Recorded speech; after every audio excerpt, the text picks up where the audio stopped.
Hi everyone, I am Dr. Adhikari.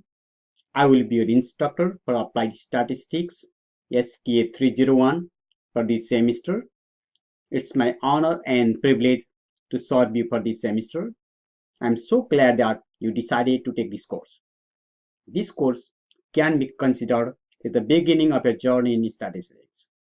Upon successful completion of this course, you will have the fundamental skills necessary to summarize data, describe relationships among variables, and one sample, two samples, and three samples statistical inferences. More importantly, you will develop your critical thinking skills through the study of statistics by presenting arguments that are based on data, analyzing data, performing the appropriate inferential procedures, and by critiquing statistical arguments that have been made by others. There is no reason to think this course may be challenging if you work hard.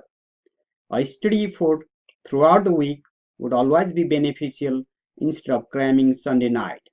I believe that people learn statistics by doing, not by watching and listening. There are a lot of good sources of help for students in this class. Students are welcome during my office hours if they need any help in this course. I am always ready and happy to help you. I want you to succeed in this course. Once again, welcome and good luck for this new academic semester and in my class.